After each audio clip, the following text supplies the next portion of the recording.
The Tom Woods Show, episode 1625. Prepare to set fire to the index card of allowable opinion. Your daily dose of liberty education starts here. The Tom Woods Show. Come on now, folks. If you ain't going to start that side hustle now, then when? Check out my free ebook, 5 Paths to an Online Income, where I take you step by step through 5 things that I do that keep food on the Woods household table and how you can do them too. Check it out at pathstoincome.com. Hey everybody, Tom Woods here. No virus discussed today. Maybe a little bit. Might come out a little bit. But something a little bit lighter we could all probably use. This is actually an appearance that I made on a podcast that has not aired yet, but it's a podcast hosted by a friend of mine who will allow me to use it in advance. And that is Roger McCaffrey, who's been a guest on the show several times in the past. One of my best friends in the world, godparent to 2 of my daughters, and just an all-around great guy. He belongs to the illustrious McCaffrey family, who started Arlington House Publishers, which was publishing people like Murray Rothbard in the 1970s, at a time when it was very hard to find a publisher to publish a lot of our people. So, for example, the Conceived in Liberty series, the multiple volume series on colonial America that Rothbard wrote, was initially published by Arlington House Publishers. So they were very, very important. So Roger's family deserves our respect and our thanks for the contributions they've made. Roger, Roger's not a libertarian, but when you think about the policies he favors, I can't tell the difference, basically. We're always denouncing the state together. But this is one of these cases where, we should bear in mind, Murray Rothbard was very close friends with Neil McCaffrey, Roger's father, even though they couldn't agree about the Cold War. But man, did they have a lot in common, and they enjoyed the same music and so on and on. Well, Roger and I have an awful lot in common, and I guess I've probably known him for over 25 years now, so it's quite some time. But anyway, he's doing a series on his podcast, Catholic Book Radio, which I'll link to at tomwoods.com/1625, called Personalities, where he's just talking to people and talking about them and their careers and lives. And won't that be fun? Well, I'm going to keep it fun because any conversation with Roger is a lot of fun. He's just an interesting guy, and I think you'll enjoy this conversation. So here we go. Tom Woods. Roger McCaffrey, glad to talk to you. It's by phone. We're in lockdown. You're in lockdown. We're in the middle of the plague. And so we were going to get together and talk. You're one of the early guests on our new series called Personalities. Most of them are going to be Catholic. Probably 1 or 2 Lutherans, now that the Pope has gone and celebrated Luther's 500th anniversary. He called him a great man and so forth. So we could probably have a couple of Lutherans on, and they might make better Catholics than the Pope. I don't know. I don't even want to go there, Tom. I know some Lutherans I would entrust my kids' education to more than some people in Rome. Let's just say that. Oh, I completely agree. But one of the 2 that I could mention actually converted. And you're the 3rd Lutheran I actually know, have shaken hands with. A former Lutheran. Let's not confuse people. No, it's not former Lutheran. Yes, please. Former Lutheran. But I think when I first met you, and this is going to be partly a biographical program, you were in fact a Lutheran. I mean, it was a Lutheran phase. You weren't comfortable with it. Yeah, we met in 1993. I know exactly when we met. 1993, John Randolph Club, right. San Mateo, California. I think I was the youngest attendee, and this was the meeting where Murray Rothbard and Lou Rockwell met up with the people from Chronicles magazine. They're now condemned for this today, for doing that. Who's condemning? But who condemns who? Well, the let's say the left-leaning libertarian world thinks the worst thing you can do is reach out to people on the right. On the left, you're just dealing with people who have a few misguided ideas, but their hearts are in the right place. But the right is poison, and it's at that level. It's that level. So, in other words, it's the old battle for the heart and soul of the movement line. Yeah. Yeah, exactly. But I got to meet some great people through that Randolph Club. Really great. I mean, Clyde Wilson, really smart. I met Paul Gottfried, Tom Fleming, whom... Right. So we have to quick... Clyde Wilson is the Southern... I won't call him an agrarian, but he probably is. But he's a Southern historian who's extremely respected respected by any academic. I mean, like, they realize this guy knows the material, but he's hardcore. Right. He's old right, Buchanan style guy. Yeah, I certainly remember him. In fact, he probably was involved in the Buchanan campaign. But if he was an organizer, God bless him, that was not one of his talents. So they probably didn't do that well in his precinct. But yeah, of course, he's formidable. But then he would have to go to prison in the next Democratic administration, as many of us might. And we're getting that close. We're one Joe Biden away, since he won't be running his own White House, of course. So, it'll be in the hands of a bunch of utter communists and radicals of various sorts. So anything is possible once that... What are we calling Mr. Biden? Oh, geez, I don't know. Once that lecture gets into the White House. Anyhow, but back to you, not to digress. And I was going to bring this up last, but since you used the L word, libertarianism, I'll bring it up first. Do you see it, and I don't want to talk deep philosophy, it frightens and confuses me, but do you see libertarianism as either a way of life or an alternative worldview to my own, let's say? You know me fairly well. I'm an eclectic.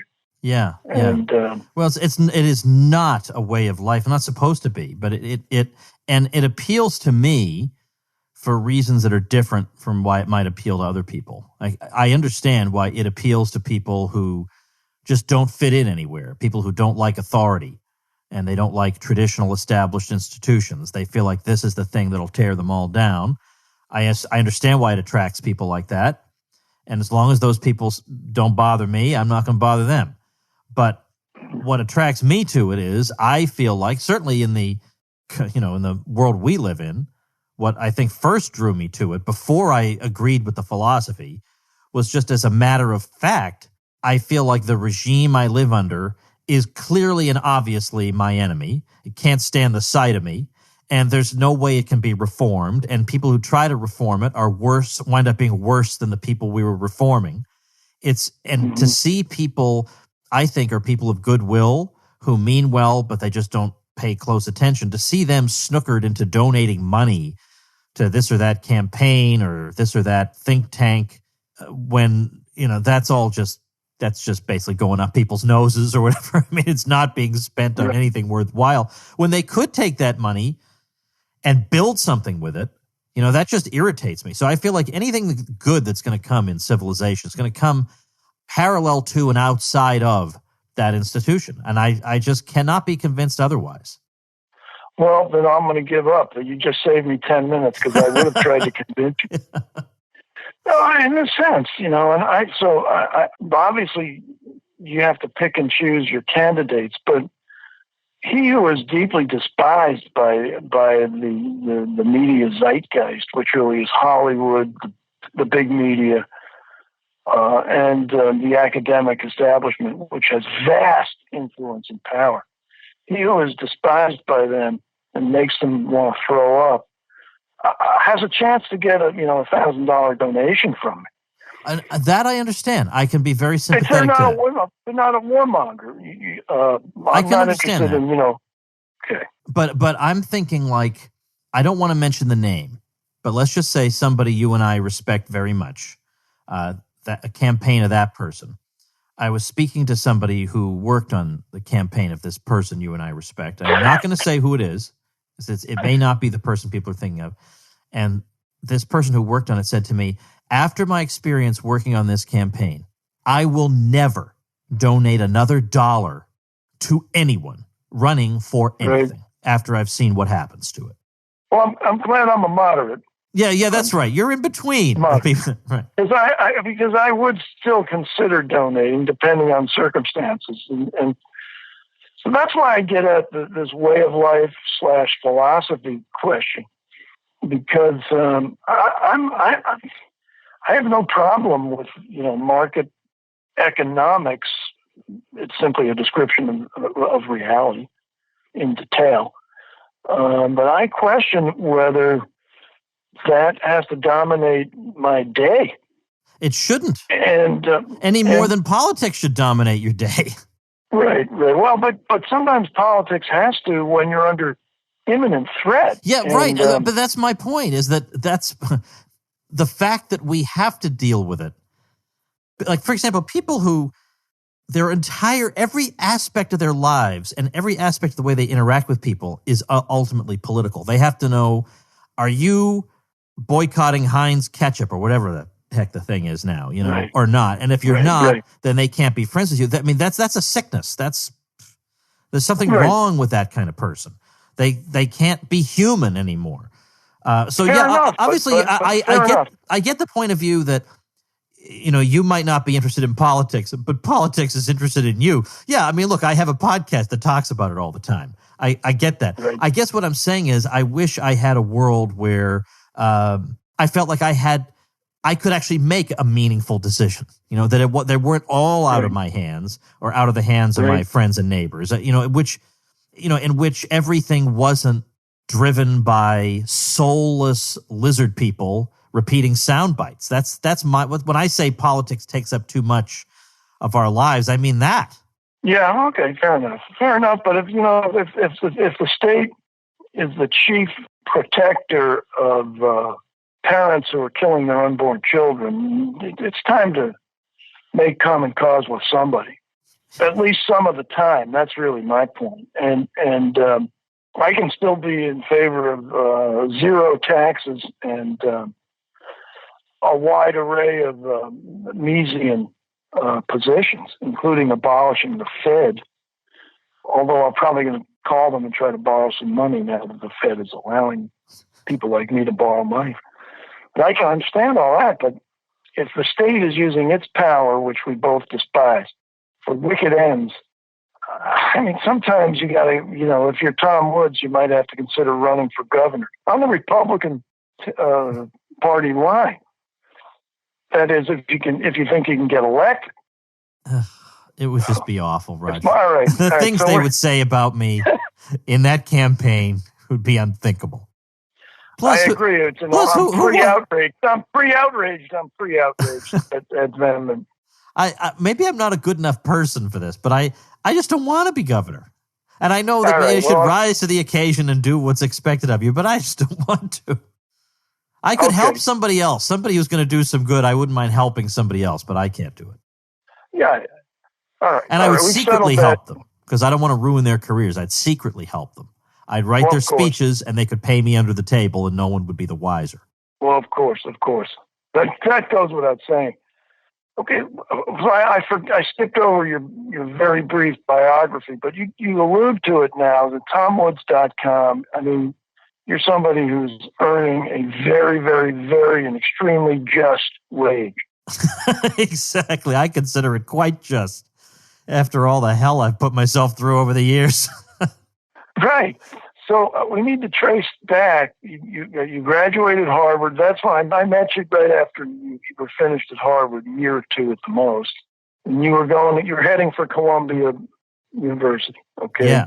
Yeah. So let's take it from there, and talk for the focus on the books, not one after another. We don't want to put our audience to sleep, but you did a dozen books, and now you're dissing books as if they're obsolete. I like books. And I like reading them, and I like reading the old-fashioned book, the physical book. I have a Kindle, and I thought at first, I mean, you can understand why somebody would think that's more convenient. If I'm flying and I'm reading like a 1,000-page book, it's clunky, and I could just have this. But you know what? I'd rather have the clunky 1,000-page book. It just never really worked for me. But what I don't like about books is writing them. It is a. I mean, you've done it. It's a Very, very challenging thing, very mentally and physically taxing. Yeah. And then you got to go around and be a salesman all the time. Now, I'm a salesman a lot. I'm always promoting something. Right. Doggone it, to be a salesman for this thing that earns you like $2 a copy, it is tiring. And you're just constantly obsessed with publicizing it all the time. I'm afraid there are very, very few listeners who are going to sympathize with this, Tom. But my point is, there are ways I can more comfortably make a living that don't make these kind of demands on me. You put all this effort in, and yes, sometimes you have a big hit, and sometimes it sells, let's say, not as much as a big hit does. Okay, well, all right. Well, let's cut to the big hits, because you've had at least two. First of all, you were condemned, and this is what made me realize that you were important. You were condemned on the New York Times editorial page, not on the op-ed page, on the editorial page itself. Yeah. So, And I was so dumb in those days, Roger. I thought this was a bad thing. This was the best thing they could have done for me. Of course. I was going to say, people build careers on that. I was so stupid. I mean, it's understandable. I was a young academic, and I thought this meant my life was over. But, of course, it only after they did that, and the book we're talking about is The Politically Incorrect Guide to American History. After they did that, the book cracked the top 10 in the bestseller list. Their bestseller. Their bestseller list, yeah. Their bestseller. Okay, and that book itself, it's timeless, really. Yeah, you could update it, I suppose. It's 15 years old or whatever. But, yeah, as one of these days I will do that. I'll add another chapter or something. It's The Politically Incorrect Guide to American History. Yes, am I right? Yes, right. Okay, and you can still buy it, no? Oh, sure, yeah, it still sells well, even now. But it bothers you because you're only making $2 a copy on that. How much work have you done on that book? It's 10 years. All right, so I get what you're saying, that there is an upfront amount of effort, but the royalties keep coming in. But bear in mind, that's highly unusual. I know most people, not you, but most people think an author writes a book, it automatically sells at least 50,000 copies, bare minimum if it's a big failure, and then he collects the royalties for the next 10 years. No, most books sell about 1,000 copies if they're lucky, and the author earns pretty much zero. That's what usually happens. And then he blames the publisher. I've been on both sides of this.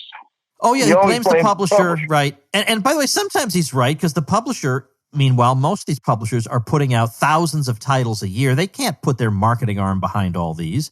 Most of the time, you're left hanging out to dry.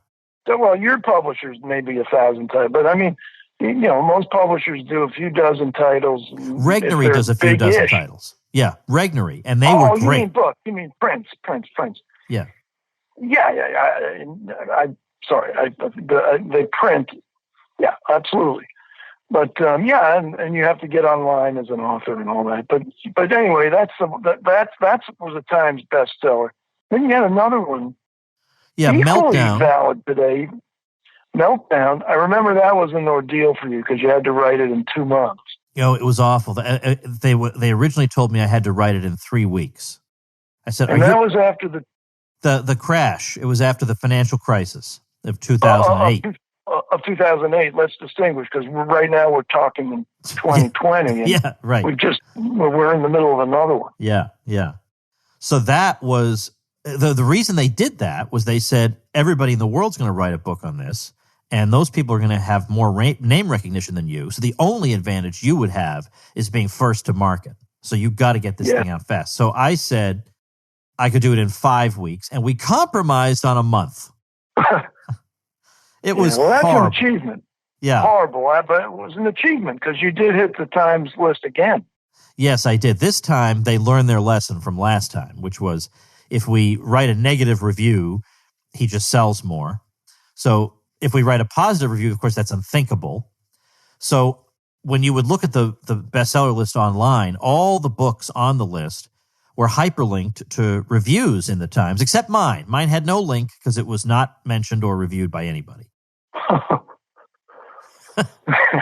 But it was great. I got a lot of TV exposure, big radio, because people wanted to know what the heck caused this crisis, and it was true. I had done, and the thing is, when I first proposed this book, I proposed it.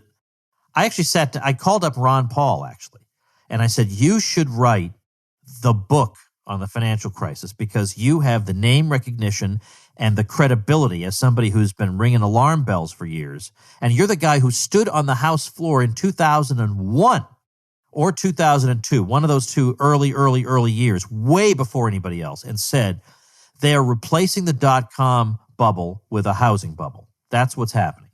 You said that. Wow, that was perfect. It's amazing. And so, I mean, at the Mises Institute, you can find people in like 2004 warning about it. This is like even before that. And I said, you got to write this book. And he just didn't have it. He just didn't want, he said, well, I've already said everything I want to say. And I already have, I've written a lot of articles. And I said, that's what makes it easy. You take the articles, you put them together. Like, I'll do it for you if you want. We'll take the articles together. You make them into a book. And I just couldn't talk him into it. So I said, well, if I wrote this book, would you write the foreword to it? So I guilted him into writing the foreword, which did not hurt sales, by the way. Foreword by Ron Paul. No, it didn't. Sure didn't. And the rest is history. Yeah, that worked. It was a horrible month, but I'm glad I did it. Well, I remember talking to you maybe for 5 minutes. That your idea of relaxing was to talk to me for 5 minutes. Yeah, things are pretty rough. The other book is Nullification. Yeah, right? That's another one. That was 2010.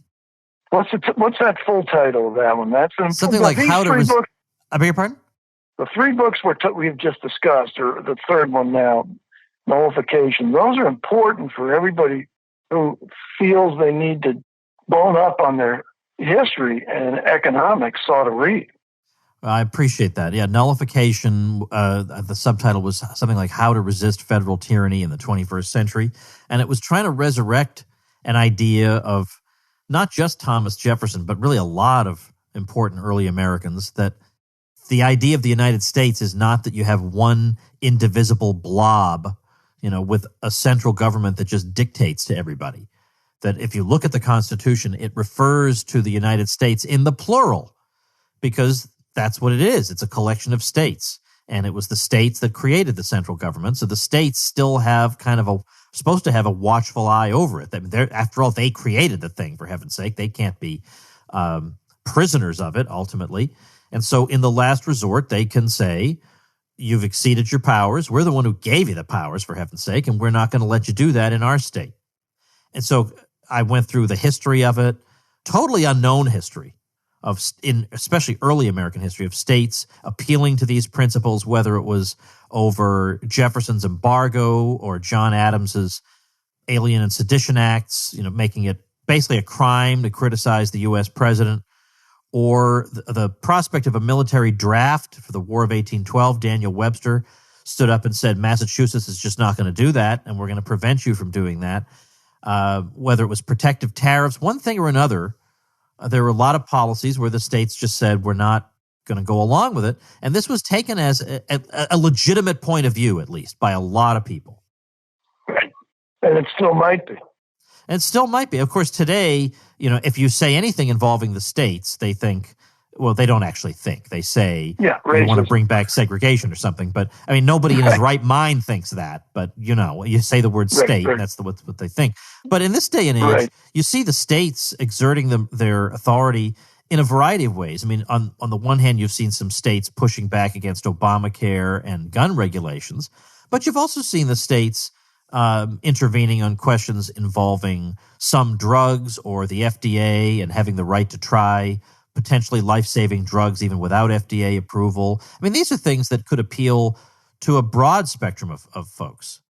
Of course. It really is not, it transcends the old left-right It does. And you will look what Cuomo and the governor of New York, New Jersey, three governors, New York, New Jersey, Connecticut, in this COVID-19 pandemic, with ease got together and basically, totalitarianized life in those three states for whatever. They'll let us know when it's okay to come outside again, and that proves that sort of anybody can do it with regard to states opposing other entities, other governmental entities. Isn't it interesting that when the states use their power to do things that are more extreme than what the federal government wants, nobody objects to that. It's when they say we don't want to do what they're doing, we want to keep a window of freedom open, then everybody's up in arms. Yeah. Well, I see a clash coming, and not that far from now either. And then there may be regionalism, where you have states that are little confederate groupings. To be it's ironic, isn't it? Over God knows what, but you can easily see that coming. So suppose a dollar melts down in a second Trump term, which is by no means assured. But just supposing it does, and suddenly the feds can't help the states the way they have. I mean, it's going to be some real regional tensions by then. And the Midwest is going to have to assert itself, I believe, in that case against the coasts. Could get interesting. I'm not saying it's going to happen, but anyway, the whole idea of nullification and states asserting themselves that's not over. You were a little early, I suppose. Yeah. I remember Rothbard talking about that with my father, Neil McCaffrey, 30 years ago. My father, early in the game, thought that there would be a secessionist movement in the U.S. I remember talking to him myself about that in the 1980s. So, and I can find you memos that he wrote to, a handful of friends, in politics and in academia. And probably Lou Rockwell has seen one or two of those, which make that it's a pretty interesting case, that's all. Yeah. Anyhow, so, but you've got The Church and the Marketplace, or The Church and the Market. What's that The book Church title? and the Market, it's from 2005. And then I added... that's a long time ago. I added another chapter okay. 10 years later, they did a 10th anniversary edition. And I just thought, geez, that's how you know you're approaching middle age, at least, when your books are having anniversaries. I know. That's very disturbing. Just the idea that I've known you for 28 years is disturbing. It's ridiculous. I mean, what the heck? I was a kid. You were a kid, basically. I know. Well, you're still in your 40s, so you qualify. You qualify. I'm hanging on. I'm hanging on for dear life. You really have no right to talk. You have no right to talk until you're 50. I don't really want to hear you. You have to go rewrite your books. Actually, when you get mature. What I need to do, frankly, is go reread my books. I bet I would learn a lot of stuff I've forgotten. Well, that's talking about a disturbing experience. That's one. Go rereading these books that were formative to me, for example, and realize that I've forgotten 90% of them. Yeah. But I'm telling my son to read them urgently. That's the spirit. So, okay, but anyway, you've expressed your contempt for print books, at least to me privately. So but I'm curious if you vowed, are you ever going to write another book that one can pick up at a bookstore? I haven't closed the door on it, but in the old days, I used to just always be working on a book because I just felt like that's what I should do. I'm an author, so what's the next book? What's the next book? And I don't want to do it for the sake of doing it. I want it to be something that moves me, that I just feel compelled to do, that I can't imagine not doing. And that's how I felt about Meltdown, because I thought no one else is going to do this. I mean, and really, there were a couple. I mean, Sowell did a book on the housing boom, but it wasn't really, it didn't cover the stock market. I mean, it wasn't thorough. So there really wasn't much from our side. And Richard Posner, who's kind of on our side, wrote a book, blaming it on capitalism. And when people said, well, what about the Federal Reserve? He said the Federal Reserve is part of capitalism. And I thought, how confused can you possibly be? So I felt like I had to do that. Whereas right now, I think I would just be forcing myself to do it. I see. Okay, well, I'm sorry to hear that, but I'll come up with an idea that compels you. You've come And up I'll with even write it for you. You've come up with some titles that have been intriguing. Right. I don't want to give them away because maybe you'll use them someday. But I plan to, and I plan to, and you're going to be on the cover as the author. We'll see. Yeah. Okay. So now, but there's one other book we should discuss. And I'm the one who asked you to do it. It's timeless, but it's hard to sell now. Although I get orders at Roman Catholic Books. Our website, by the way, is booksforcatholics.com. That's one of my publishing endeavors, and it's called Sacred Then and Sacred Now: The Return of the Old Latin Mass. Right? Yes, indeed. I have it available on tomwoods.com on the books page. Okay. And I get orders for it through that site once in a while, and I send signed copies to people. Yeah, that's good because it's an important book. It was written during the pontificate of Benedict XVI, right after he liberated and reinserted. He liberated the old Latin Mass and reinserted it in the heart of the church's life. And so he did two things. He didn't just say priests can say it. He said it had never been abrogated, and that a priest doesn't even have to ask his bishop, quote unquote. A priest has no need to ask his bishop for permission to use that missal. So that's an important book. I wrote that book in bed. I remember late at night. I would just work on it in bed because I was working at the Mises Institute at that time. And obviously the book has nothing to do with the mission of the Mises Institute. So I did it in my spare time. And the point of it, first of all, it settled some arguments that had been going on in the Catholic world for a long time. For example, Benedict really settled the argument. Had the old Mass ever been truly abrogated? Well, there were the lapdogs all said that it had. And then Benedict said that it hadn't. So we win automatically. We win. But I accelerated that. I tried to accelerate that by marshaling evidence. And there's a chapter in there going through Benedict's thought about the liturgy. And it brings together from a lot of different sources what Benedict's thought was and presents it in a coherent whole. Then there's a part of it that walks people through the old Mass, because if you go there for the first time, you are not going to know what's happening. That's just a fact. You're not going to be able to follow. You're not going to know what's going on.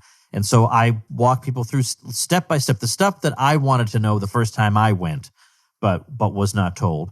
And then things like, common misconceptions and responding to them, like, what's the point of having a Mass in a dead language and all that stuff? Why is the priest facing the altar and all that? All those sorts of common objections are responded to. Because, as you say, this was a moment in the church where there was the likelihood that more people were going to attend, and I wanted them not to be confused, and more than that, I wanted them not to bring their awful, destructive practices from their normal parish life into our beautiful parish life. Right. Well, but the tone of the book is you almost can't tell it's Tom Woods writing. It's so restrained. It's non-polemical, and that's really, and we agreed that would be the best tone. So, people expecting to be humiliated by you, as others have in other categories. I'm afraid they're disappointed because you're just positive. Every page is positive. And so what's nice about that actually was that the book got really good reviews from a lot of respectable sources, like Alcuin Reed, who knows more about the liturgy than I'll ever know, and Homiletic and Pastoral Review, and all down the line, like major outlets said really, really nice things about it. So that's it. This is not. I know I'm not a professional liturgist, thank heavens, which is probably why I could write a book like that. But it's nice to write something that's outside my official area and have the result be that people who are in a position to have an opinion on it spoke well about it. Even the Library Journal wrote something nice about it. The Catholic World Report, the New Liturgical Movement, Publishers Weekly wrote something nice about it. For something that's not my area, that's not bad. Right. Well, I'm sorry that I probably wrote the Publishers Weekly for No, I get your drift. They actually assign their Catholic books to a specific reviewer who's an academic, and I think I know who wrote that. And so, yeah, you're correct about that. I think if there's a new edition, we ought to put a banner at the top and say hate free, because there's then they won't buy it. Bitterness, devoid of vindication edition, yes, but hate free. Anyhow, okay. So, but okay, there are other books, but we better stop boring our people. You know, I'm very protective of my listening audience of 17. Fair enough. So, okay, let's not ignore let's say in a 5-minute segment, your theological odyssey, or am I dignifying what happened to you too much by putting it that way? No, I don't think so. No, go ahead. You changed your mind 3 or 4 times before you entered the church. Yeah, that's right. But you were an agnostic at one point. Yes, I was. So, I mean, the long and the short of it is, I went off to Harvard as an undergrad, and I met a guy there who I can't say his name because he's super mainstream and respectable and probably doesn't want to be associated with Woods anymore. But anyway, I met this guy, and he took me up to. I beg your pardon? Who does? Yeah, who does? McCaffrey, because. How many more bridges can a guy burn? Now, that's not true. You're much better at maintaining your bridges than I am with mine. I don't know. Well, with this, what happened was he invited me to lunch one day, and he just asked me, "Do you believe in absolute truth?" And I thought, geez, I guess this is the kind of thing people talk about at lunches at Harvard. You know, I don't have conversations like this. I said, I don't know. I guess so. I don't know. So he wanted me to think seriously about religious questions, which I had not up to that time. And he said, look, I want you to read this book. And it was called Did Jesus Rise from the Dead? And it was the text of an Oxford debate between Antony Flew, who at that time was among philosophers like the most celebrated atheist around. And then I remember. Yeah. And then he became a theist toward the end of his life, which was very interesting. But on the other side of the debate was a guy named Gary Habermas. And so they debated it, and they had a neutral 5-person panel who would decide each one would decide who they thought was the winner. Well, 3 out of 5 of them voted for Habermas as the winner. And I remember being shocked that could be. So going into this book, I knew that Habermas had been declared the winner. And I remember thinking, that's impossible, because how could you debate this, right? Isn't this all just taken on faith? And how could there be a debate? And certainly, how could the Christian be the winner? So it piqued my curiosity. I read the book. I thought it was convincing, so I started going to church with this guy. And heaven help me, Roger, and I'm not trying to insult anybody in my listening audience, but surely they'll understand that not everybody goes for the, let's say, Pentecostal charismatic style. It could not have turned me off more. But what impressed me... I beg your pardon? Somebody from Harvard going to a Pentecostal church? I don't understand it either. But the thing was, the pastor was very hardcore, very serious person, not frivolous in any way, not a Marxist. I mean, he was just really good, interesting, and sound, and that impressed me. But I became convinced that probably Christianity was correct, but then the question was, which one am I supposed to be in? So for a while I was a Baptist, and I found this theologically unsatisfying. I mean, I don't know. I just felt like there was no history in it. It was like Christianity started yesterday with this church founded by these 3 people and their guitar. It just didn't seem, there was no oomph to it for me. Right. And I know, like right now, at this point, I'm systematically alienating one group after another. The more I go on, the agnostics, the atheists, now the Baptists, let's see what else we can do. I went to the Park Street Congregational Church or something in Boston for a while. But ultimately, I became a Lutheran because I had friends who were Lutherans, and I felt like they really were interested in church history. And they really did. They had great church music. They had some very impressive looking churches. Not that this is how you decide these things, but I just felt like they had something more than we created a church in our living room, which I don't buy that. And you also had two smart Lutheran friends, too. I did. One of whom is a Lutheran pastor in Dallas right now, and the other of whom is a professor at Boston University. He teaches church history there, got his PhD from Harvard. These are smart. These aren't dummies. So if you go up to them and say, smart, you should just as easily believe in the flying spaghetti monster, they would demolish you. So don't even try, okay? Very good. But I couldn't. But eventually, even Lutheranism seemed unsatisfying to me, because I remember at one point the thing turns not just on Luther's view of justification, but other questions like, is the Mass a sacrifice? And Luther said, look, even if all the fathers of the church said it was a sacrifice, I would still reject that.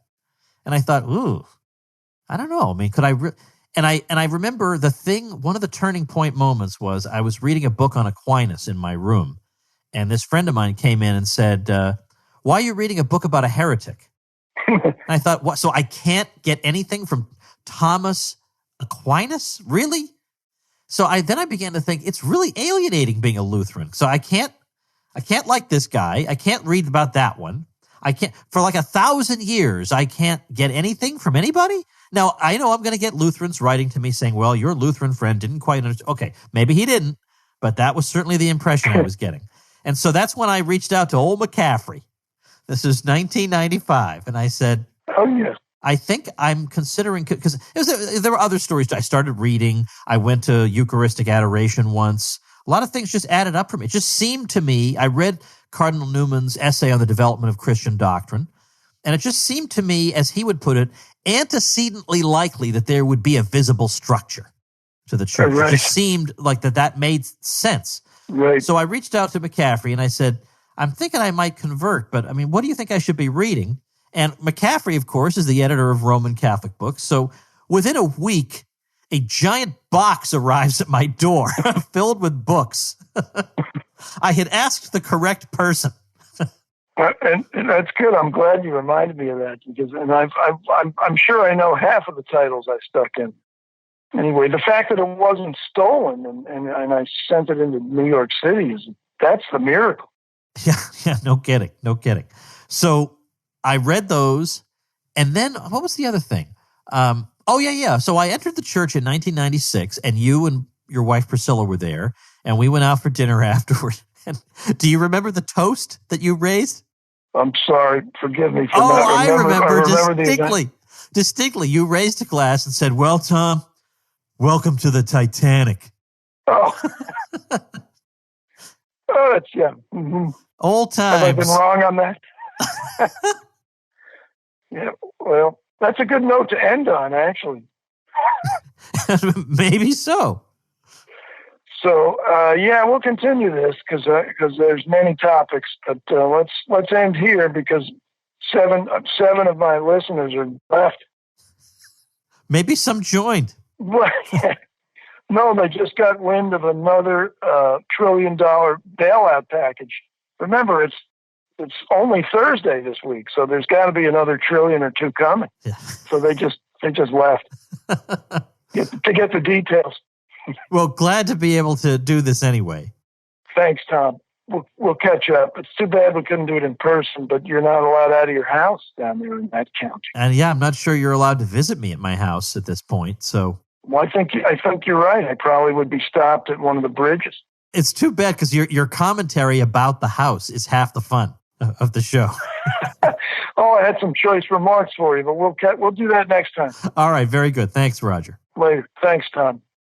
All right, folks, that's the episode for today. Tomorrow, also no virus.